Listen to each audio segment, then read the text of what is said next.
the best offense in the NFL? Absolutely. One, they were the number one offense when Dak Prescott was healthy last year, right? So how do you get better than number one? Add Kyle Pitts. Then you got the best offense. Dak stayed healthy, and Kyle Pitts just do what Kyle Pitts does. Full disclosure, Dan Mullen, head coach of Florida football, was a coach at Columbia as well. Dog, we had the best coaching staff. Y'all had coaches. Chip Kelly, Dan Mullen. Must I continue? My man Joe White, respect for our coaching staff. So it wasn't the coaches. We didn't win because of us. It was just simply on the players. But anyway, so I did have a narrow focus on the Florida football program, watched him play a lot of football. I'm going to make a comparison because Antonio Gates was a rookie when I was in San Diego.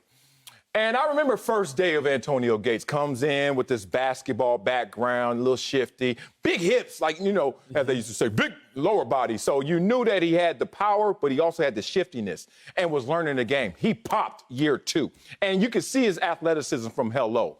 A little deceptive as well because of his build. He is not Kyle Pitts. Kyle Pitts is out of this world in terms of athleticism. It's silly to see how athletic he is. I played against Tony Gonzalez, they're great. These guys, Tony Gonzalez was a beast, basketball player, athlete as well. Kyle Pitts is different than that. So if you just talk about the base in which you can build upon, that's why Jerry Jones is talking about sugar plums and all this stuff, because he is like, yo, I've seen some amazing tight ends, and even this guy looks different. First off, let's do this. What? Kyle Pitts isn't making it to number 10. Like, Okay. he's not getting that far in the draft. The Falcons might mess around and take Kyle Pitts, I think, at the 4th spot. So Kyle Pitts ain't going to make it to 10. But if he did, I would go as far as to say talent-wise, they would be the most talented offense since the greatest show on turf. Yes, Talent-wise, as far as name. Yes. If you got Amari Cooper, who was the highest paid wide receiver when he was paid, Ezekiel Elliott, who's the highest paid running back when he was paid, Dak Prescott, who's the highest paid quarterback when he was paid, plus Michael Gallup, who's gone for 1,000 yards, plus CeeDee Lamb, who went for 900 yards last year, second most among rookie receivers, plus the greatest tight end, even as far as ranking since Vernon Davis came out. That is an offense that should not be able to be stopped. They say you get what you paid for, and the Cowboys would have paid for exactly that, which would be the greatest offense since the greatest show on turf. But to your point, Sel, Zeke plus Gallup plus CD plus Amari, they were averaging 350 yards of total offense when Dak was playing, just those 4 cats. So now you take those 4 cats and you add a Kyle Pitts, there's just no way you can stop the Cowboys offense. Silly. Let's bring in NFL analyst Bucky Brooks to get his take. So, Bucky, would Kyle Pitts make the Cowboys the best offense in the NFL? I mean, this is an old Tupac song. How do you want it? That's what they're doing when they walk out. Like, how do you want this? Like, when you look at their offense, potentially with Kyle Pitts at tight end, man, you talk about him controlling the middle of the field like Travis Kelce for the Kansas City Chiefs. Then the 3 weapons around him, Michael Gallup, CeeDee Lamb, Amari Cooper, plus you got to deal with Ezekiel Elliott behind Dak Prescott. How do you deal with that? I mean, you're talking about not to defend the run because you don't have enough bodies to deal with everything in the passing game. This absolutely would be a nightmare for defensive coordinators around the league to have to defend. And I know people are going to say, yeah, but they need to fix the defense.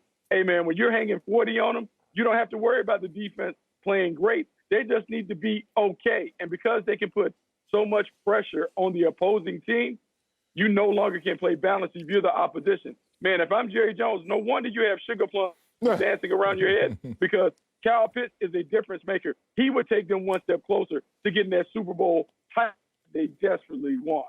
Exactly. I mean, Dak in his last full healthy season, 4,900 passing yards, second in the NFL.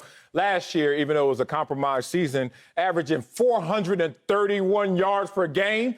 Before you can add a Kyle Pitts, woo, that's joystick controller, handed up video game. It's about to happen on the football field. Takes me back to when we used to play the Indianapolis Colts when they had squad. I mean, weapons and numbers. And our coordinators used to come out and we used to just look at the scoreboard, you know, and you come out and say Colts and say Bills and it's 0-0, clock at 15 minutes. And Coach like, that clock up there lying right now, I'm telling you right now, they got some points on the board. I don't know how much. They already got some points before they even step on the field. If he were a part of this lineup, trust me, every defense would know there are already points up on that scoreboard. Yeah, I think we all know the answer, which is yes, he would make them great. But now let's dive into the why. Because the why is this. Bucky, you in the secondary, I'm at the linebacker position. If the Cowboys throw their offense out there with CeeDee Lamb, Michael Gallup, Blake Jarwin, and Amari Cooper, I'm instantly like, hey, I'm going to go ahead and take Blake Jarwin. Bucky, you do your thing. You go ahead and guard CeeDee Lamb in the slot. We good. But now they bring Kyle Pitts on the field instead of Blake Jarwin. Now my option is I got to guard Kyle Pitts or I got to guard who? CeeDee Lamb, Michael Gallup. Now it's a lose-lose, which means now you got to take Acho, a linebacker, off the field, and you got to bring in another Bucky Brooks. That's cool. But to Bucky's point, what happens now if they turn around and hand Zeke the ball? Now, Bucky got to mess around and tackle a 225-pound Ezekiel Elliott. Either way, that's to Bucky's point of how do you want it. So the what is simple. We all get that the Cowboys are going to have a ridiculous offense if they add Kyle Pitts. But the why is there's really no way to go right on defense. Usually there's one sorry offensive receiving threat, and the sorry coverage linebacker, will be like, oh, yeah, that's me. Give me a down off. When there ain't no sorry threats, can't put on no sorry players. Yeah, I think this would be the thing. We can talk about the personnel. The one caveat would be, can Kellen Moore and Mike McCarthy handle all of the weapons? Because neither one of them have had this much at their disposal. And so the trick would be, okay, we got Dak Prescott, we got Zeke Elliott, we have Amari Cooper and these other weapons. How do we keep everybody happy? It sounds great in theory. It is great on a video game. It's a lot different when you're trying to come up with a game plan where we only have maybe 70 plays in a game. How do I keep all of those mouths and people happy?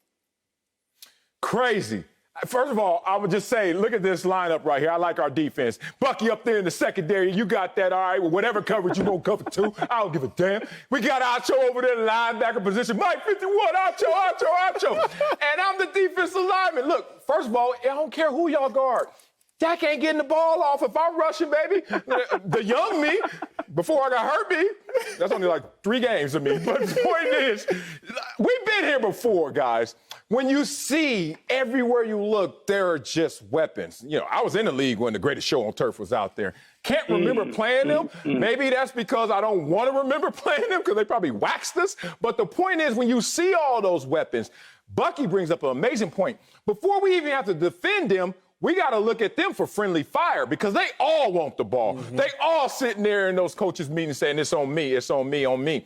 And we've seen this before in a game where it's mind over matter. So if all of a sudden you're feeling like you're not a part of the game plan like you should be, your mind starts to wander, not only in game, but also between games. You start to say, man, if I was somewhere else, I know I'm the number 1. But over here, I'm number 3, number 4. I got 20 catches on the season, and it's week 15, stuff of that nature. So Tampa Bay figured it out with all their weapons. We'll see if the Dallas Cowboys could get Kyle Pitts and have a good problem on their hands.